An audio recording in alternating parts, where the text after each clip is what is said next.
अस्सलाम everyone. Okay guys, तो अब हम स्टार्ट करने लगे हैं osteosarcoma which is your malignant bone forming tumour and extremely important questions with respect to your exams, your SCQs बहुत ज़्यादा आते हैं। अगर मैं आपको पूरे में इस बोन वाले चैप्टर में से कोई 4-5 चीज़ें बताऊं जो बहुत ज़्यादा इंपॉर्टेंट है बोन और जॉइंट्स में से, तो आपको ऑस्टियोसार्कोमा, आपका एविंग्स ट्यूमर है, ऑस्टियोपोरोसिस है, पेगेट्स डिजीज़ है, उसके बाद you have rheumatoid arthritis and gout. ये 4-5-6 चीज़ें हैं हार्डली जो कि बार बार रिपीट होती हैं और मैक्सिमम टाइम्स ही आती हैं। उसमें से ऑस्टियोसार्कोमा 90% मेरा ख्याल यही आया हुआ होता है, तो आपने इसको देख लेना। इसमें से बहुत सिंपल एक ही टिपिकल सा सिनेरियो है कि याद रखना, ऑस्टियोसार्कोमा मैंने बताया ना मैलिग्नेंट बोन फॉर्मिंग ट्यूमर है, ठीक है, यानी कि जिसमें नया ट्यूमर बनेगा वो भी बोन फॉर्मिंग होगा and it will be malignant definitely. तो इसमें ना एज डिस्ट्रीब्यूशन के हिसाब से 2 कर्व्स आते हैं। एक ये एज ग्रुप को इन्वॉल्व करते हैं लेस देन 20 वालों को, मतलब 20 साल के जो एडोलेसेंट्स होते हैं ना स्पेशली उनको। लेस देन 20 का मतलब बच्चे नहीं है, मतलब एडोलेसेंट्स को, ठीक है, 19, 18, 20 इस ईयर के। और एक आता है जो ओल्ड एज में 60 प्लस को इन्वॉल्व करते हैं। तो इसके 2 बिल्कुल डिफरेंट एज डिस्ट्रीब्यूशन है। तो ये हमारे पास होता है, लेकिन जो 20 वालों का है वो इस वजह से होता है क्योंकि उस टाइम एकदम से ग्रोथ का स्पर्ट होता है। आपको पता है एडोलेसेंस में एकदम बच्चों की हाइट लंबी हो रही होती है उस टाइम पे।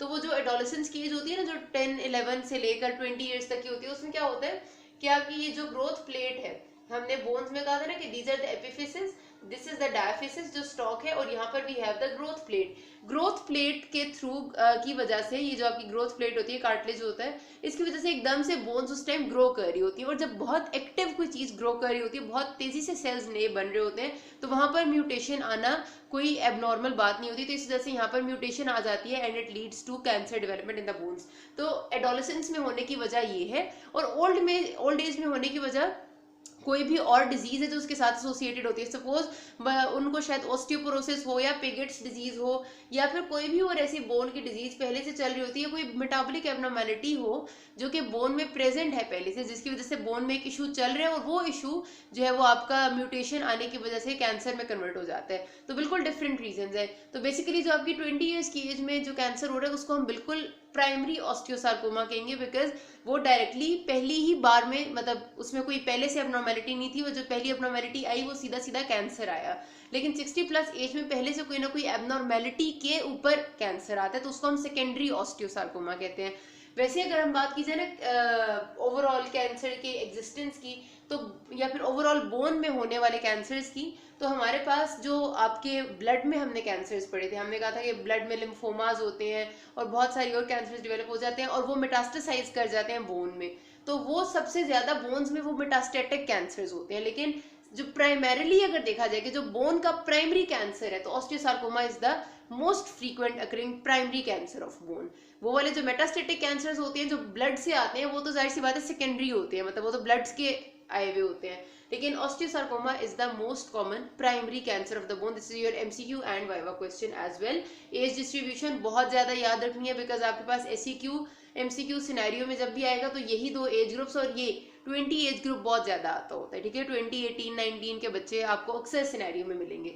अच्छा, इसका कैरेक्टरिस्टिक्स अगर देखे जाए ना, तो याद रखना कि इट इज आपके पास सिनेरियो में वो ये कहेगा कि patient presented with severe bone pain and painful and मतलब ऑन एग्जामिनेशन या कुछ आपने जब रेडियोग्राफिकली देखा तो आपको मिलेगा कि it was an enlarging mass जो बोन के अंदर ग्रो कर रही है और वो ग्रो करके पेरियोस्टियम तक पहुंच गई है, और उसकी वजह से बोन में फ्रैक्चर भी हो गया, ठीक है। जो फ्रैक्चर किसी डिजीज की वजह से बोन में होता है उसको हम पैथोलॉजिक फ्रैक्चर कहते हैं। तो आपका ये मैस असल में बोन में बहुत तेजी से ग्रो करता है, पेनफुल भी होता है और ग्रेजुअली इनलार्जिंग मैस भी होता है जो कि फ्रैक्चर भी कॉज कर देता है। और इस तरह से कि आपको पता है कि वो जब यहाँ बोन के कॉर्टेक्स तक पहुंचेगा ना, तो कॉर्टेक्स के बीच में यहाँ पर मजीद ग्रो करने लग जाएगा। अब बोन को कवर किया हुआ होता है पेरियोस्टियम ने, तो करेगा वो ये कि पेरियोस्टियम को बोन पे से उखाड़ देता है, बिल्कुल अलग कर देता है, और खुद पेरियोस्टियम और कॉर्टेक्स के दरमियान में ग्रो करना शुरू कर देता है। तो जब हमें ये हम अगर इनिशियल स्टेज पे ही इसका एक्सरे लेते हैं ना, तो हमें बिल्कुल ऐसे पेरियोस्टियम अलग हुई भी नजर आती है, और इस जगह पर हमें ऐसे शेडो सा नजर आता है यूं करके बना हुआ, ठीक है, बोन के ऊपर। तो वो जो शेडो होता है ना, वो ट्राइंगल शेप होता है नॉर्मली, जिसमें टिप होती है इधर आगे की तरफ और पीछे ऐसे बेस बनी हुई होती है यूं करके। तो इसको हम कहते हैं कॉर्डमैन्स ट्राइंगल, और कॉर्डमैन्स ट्राइंगल इज पैथोग्नोमोनिक फॉर ऑस्टियोसार्कोमा, ठीक है। ये बात याद रखनी। ये आपका जो पूरा ये चीज है ना, ये पेशेंट का सिनेरियो आता है आपके पास, इन्हीं चीजों के मतलब साथ आता है। पेनफुल एनलार्जिंग मैस है, फ्रैक्चर कॉज कर दिया उसने, ऑन एग्जामिनेशन आपको पता चला कि वो ट्यूमर था और बहुत ग्रो कर चुके, तो बताएं क्या है उसका वो क्या डिफरेंशियल है, तो डेफिनेटली ऑस्टियोसार्कोमा है। और कॉर्डमैन्स ट्रायंगल इज द जो आपके triangle which radiographically appears on the surface of the cortex of bone even, और वो स्ट्रिप आउट कर चुका होता है पेरियोस्टियम को, तो ये बात है।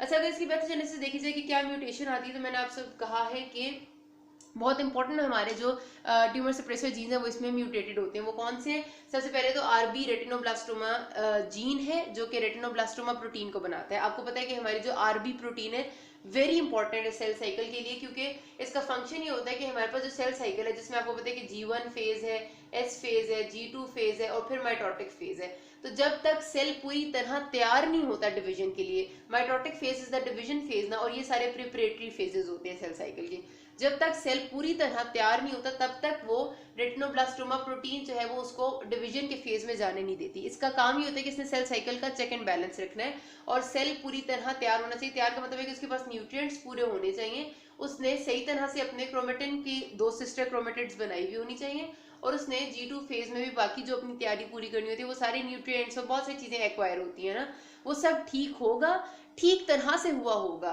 तो ही वो डिवाइड हो सकेगा सेल। आरबी जीन वरना से डिवाइड नहीं होने देता, और जब आरबी जीन की वजह से जो बनने वाली आरबी प्रोटीन है वो नहीं सही बनेगी तो डेफिनेटली हर सेल डिवाइड होने चला जाएगा, और हर सेल जब डिवाइड होना शुरू हो जाता है तो वो बहुत सारे ऐसे सेल्स भी डिवाइड होने लग जाते हैं जो खराब बने होते हैं, and then it leads to cancer. तो पहली तो आरबी जीन की म्यूटेशन है। फिर TP53 आपको पता है बहुत ही इंपॉर्टेंट हमारी बॉडी का ट्यूमर सप्रेसर जीन है।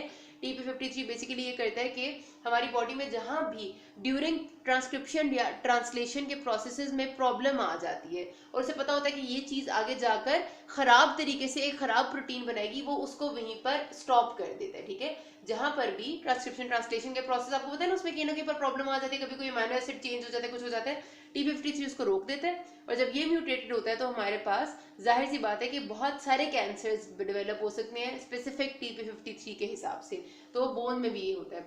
फिर we have CDKN2A। CDKN2A basically आपका दो तरह के ट्यूमर सप्रेसर जीन्स को ये भी जीन इनकोड करता है, मतलब दो तरह की ट्यूमर सप्रेसर प्रोटीन जिससे इनकोड होती हैं। एक आपका वो है जो कि साइक्लिन डिपेंडेंट काइनेजेस को रोकते हैं या नेगेटिव रेगुलेशन करते हैं। साइक्लिन डिपेंडेंट काइनेजेस भी आपके ऐसे प्रोटीन काइनेज फैमिली के मेंबर हैं which are responsible for regulation of your cell cycle. असल में आपकी सेल साइकिल और जो ये ट्रांसक्रिप्शन ट्रांसलेशन का प्रोसेस है ना, यहाँ पर बहुत सारे रेगुलेटर्स अल्लाह ताला ने दिए हैं। एक प्रोसेस नहीं है ये, सिर्फ एक ट्रांसक्रिप्शन की बात करें ना तो उसमें हमारे पास पूरा एक DNA होता है पहले, फिर DNA की हमने सिंगल स्ट्रैंड्स करने होते हैं, फिर उनमें से एक सिंगल स्ट्रैंड की एक कॉपी बननी होती है जो मैसेंजर RNA होता है, और वो कॉपी में एक एक न्यूक्लियोटाइड कॉपी होना होता है। So this is a long process, इसमें बहुत जगह पर ट्रांसक्रिप्शन फैक्टर्स फलाना फलाना आ रहा होता है, so there can be lot of problems, और हर जगह पर we have check and balances. कहीं भी चेक एंड बैलेंस खराब होगा तो it can lead to abnormality. और CDKN2A जो है वो हमारे पास साइक्लिन डिपेंडेंट काइनेसिस को ना नेगेटिव रेगुलेट करने वाली प्रोटीन बनाता है जिसको हम P16 कहते हैं। ठीक है, P16 protein is negatively regulating cyclin dependent kinases, और जब ये म्यूटेटेड होता है तो P16 बहुत ज़्यादा बनती है तो साइक्लिन डिपेंडेंट काइनेसेस ज़रूरत से ज़्यादा इनहिबिट हो जाते हैं और फिर इनके अपना फंक्शन नहीं कर पाते, और इनका फंक्शन था सेल साइकिल का चेक एंड बैलेंस रखना, तो वो नहीं रह पाता। और दूसरा हमारे पास ये P53 को भी मतलब उसके फंक्शंस को भी ख़राब करने के लिए रिस्पॉन्सिबल होता है अगर ये म्यूटेट हो जाए। Then we have MDM2 and CDK4। ये दोनों वो चीज़ें हैं जो बेसिकली आपके TP53 और RB जीन को नेगेटिव रेगुलेट करती हैं जब वो अपना फंक्शन कर चुके हैं। जाहिर सी बात है RB जीन ने भी और TP53 ने अगर कोई चीज़ ख़राब देखी और उसको उन्हें ख़त्म कर दिया है तो उनको ऑटोमेटिकली अपने लेवल को रिड्यूस करना होता है, और उनको रिड्यूस करने में जो हेल्प चीज़ करती है वो MDM2 एंड CDK4 है। जब ये म्यूटेटेड या होके ओवर एक्सप्रेस हो जाएंगे तो ये ज़रूरत से ज़्यादा TP53 और RB जीन को इनहिबिट कर देते हैं, एंड एज अ रिजल्ट हमारे पास इनहिबिशन हो जाती है चेक एंड बैलेंस की, और फिर ट्यूमर आ जाते हैं। तो बहुत सिंपल सी बात है, इतनी लंबी एक्सप्लेनेशन मैंने वैसे ही आपको समझाने के लिए दिया, अदरवाइज आप सिर्फ और सिर्फ ये बातें याद रखने के 4 जीन्स हैं और सारे के सारे ये हो रहा है कि सेल साइकिल को रेगुलेट किसी ना किसी तरह से कर रहे हैं, और ओवरऑल यही हो रहा है कि सेल साइकिल हाथ से निकल के जा रही है और ऑस्टियोसार्कोमा डेवलप हो जाता है। ठीक है, सारे कैंसर्स में ऐसे ही होता है, नाम याद रखना जरूरी है। RB है, TP53 तो जाने माने हैं, CDKN2A, MDM2, CDK4 ये भी आसान से, कोई मसला नहीं है, और सारे एक जैसे ही हैं। मॉर्फोलॉजी में देखा जाए ना तो ये बड़ा हमारे पास होता है ग्रिटी सा होता है, मतलब बहुत स्ट्रॉन्ग या फर्म नहीं होता है, ऐसे फ्राइबल सा मैस इसने बनाया हुआ होता है। और इस तरह से होगा कि हमारे पास आपका कॉर्टेक्स भीन वॉल्व हो जाता है बाहर की तरफ, अंदर से ये आपके मेडलरी केनाल को भी सारी को खराब करता है, मतलब यहाँ वो कॉर्टेक्स पे भी ग्रो करता है, मेडलरी केनाल में भी ग्रो करता है, और फिर आखिरकार ये डायफिस मेटाफिजिस प्लेट पे भी ग्रो करता है। तो याद रखना जो फास्टेस्ट ग्रोइंग ट्यूमर होगा ना वो आपके इस मेटाफिजियल प्लेट पे होगा। एडोलेसेंस में मैंने जो बताया ना कि ये चीज जगह वो होती है जहाँ पर ग्रोथ वैसी बहुत तेज होती है, तो मेटाफिजिस पे फास्टेस्ट ग्रोइंग ट्यूमर होता है और ये सारी बोन को इस तरह से इन्वॉल्व कर लेता है। और ना सिर्फ ये बल्कि जहां जहां पर ये ट्यूमर ग्रो करेगा वहां पर हेमरेजिक इन्फार्क्ट्स भी हमें मिलेंगे, क्योंकि जो नए बोन सेल्स हैं वो आपकी वेसल्स को कॉम्प्रेस भी साथ साथ कर रहे होते हैं। और उसके साथ साथ जो नया ट्यूमर सेल होता है वो सिस्टिक डिजेनरेशन शो करता है। सिस्टिक डिजेनरेशन का मतलब जब भी किसी जगह पर कोई नया ट्यूमर बनता है और उसमें सिस्ट्स बने हुए आपको मिले, सिस्ट का मतलब फ्लूइड कलेक्शंस हों और छोटे छोटे वो इनकेस्ड हुई हुई फ्लूइड कलेक्शन हो। सिस्ट आपको पता है ना, देखी हुई आपने, तो सिस्टिक जब फॉर्म उसकी होती है उसको हम कहते हैं कि दिस इज सिस्टिक डिजेनरेशन। तो इसके अंदर हमें हेमरेजेस और छोटे छोटे से फ्लूइड फिल्ड कलेक्शन यानी सिस्ट्स भी मिलते हैं, ठीक है। अब हमारे पास ये साथ इसके सिलसिला ये कि ये ऑस्टियोइड और मिनरलाइजेशन नॉर्मल बोन की तरह करते हैं, मतलब जिस तरह एक नॉर्मल बोन में पहले आपको पता है मैंने बताया था कि वी हैव ऑस्टियोइड और वी हैव उसके अंदर मिनरल्स होते हैं हमारे पास, मिनरल्स के अलावा उसके अंदर कोलेजन और ये सब चीज़ें होती हैं। तो वो सारी जो मिनरल्स है, कैल्शियम फॉस्फेट एंड एवरीथिंग की डिपोजिशन ये बिल्कुल नॉर्मल बोन की तरह इसके अंदर हो रही होती है। और जो हमें ट्यूमर मिले जिसके अंदर हमें ऑस्टियोइड मिले, हमें मिनरल्स भी मिले साथ डिपॉजिट हुए हुए, और वो ट्यूमर भी हो तो वो डेफिनेटली ऑस्टियोसार्कोमा ही होता है, ठीक है जी। अगर हम छोटे लेवल पे मैं देखूंगी तो फाइन छोटे छोटे से इसके सेल्स होंगे जिनका ऑफकोर्स ये बात है एबनॉर्मल और अबंडेंट माइटोटिक रेट होगा, प्लियोमॉर्फिक न्यूक्लियाई होंगे, बहुत ज़्यादा न्यूक्लियोलाई होंगे, जैसे आपके एटिपिकल सेल्स होते हैं वैसे ही है। एक बहुत इंपॉर्टेंट बात यह है कि आपके पास SEQ में पार्ट आता है कि गिव हिस्टोलॉजिक सब types of osteosarcoma. Medium Robins में ये नहीं लिखी हुई, जो मीडियम रॉबिन्स पढ़ रहे हैं, जैसे कि मैं भी रिकमेंड करती हूँ कि आप टेक्स्ट बुक के तौर पर मीडियम रॉबिन्स ही लें, वो ये अपने पास 6 सब टाइप्स लाजमी लिख लें, ठीक है। आपके पास SEQ बहुत ज़्यादा आता है, उसका एक पार्ट आता है कि आप हिस्टोलॉजिक सब टाइप्स बताएं, तो हिस्टोलॉजिकल पैटर्न के हिसाब से इसकी 6 सब टाइप्स है, osteoblastic, chondroblastic, fibroblastic, telangiectatic, small cell and giant cell. ये जो अपीयरेंस ऑफ सेल्स जिस चीज़ से रिजेंबल करिए उसके हिसाब से हमने नाम दिया है, बस आपने ये 6 लिखनी होती है, नथिंग एल्स। अच्छा, इसका हमारे पास जो फिर क्लिनिकल कोर्स है वो यही जाहिर सी बात है कि हमने इसको ठीक करना है, तो उसके लिए हमें कीमोथेरेपी भी देनी है और हमें इसको सर्जिकली रिमूव भी करना है। लोग कितना ज़्यादा ट्यूमर ग्रो कर चुके हैं डायग्नोसिस के टाइम पे यही चीज़ बताएगी हमें कि हमें कितनी कीमोथेरेपी और कितने अरसे के लिए उसको दोबारा रिजेक्ट करने का और उसके रिकरेंस का चांस होगा। वरना अगर जल्दी डिटेक्ट कर लिया जाए और सर्जिकली एक्सरसाइज कर दो, अच्छी कीमोथेरेपी दो, तो 5-6 साल का सर्वाइवल रेट तो अच्छा ही है। अच्छा, इसको आपने ना इसमें से जो क्वेश्चन आता है मैंने बताया कि पेशेंट प्रेजेंट करेगा इन कैरेक्टर्स के साथ और आप बताएं कि डायग्नोसिस क्या है, उसकी मॉर्फोलॉजी और हिस्टोलॉजिक सब टाइप्स, ये सबसे ज़्यादा यही आता है। कभी कभार वो आपसे पैथोजेनेसिस पूछते हैं, तो इसको बहुत अच्छे से कर लेना, बहुत आसान है। किसी को कोई मसला हो you can ask me. Thank you.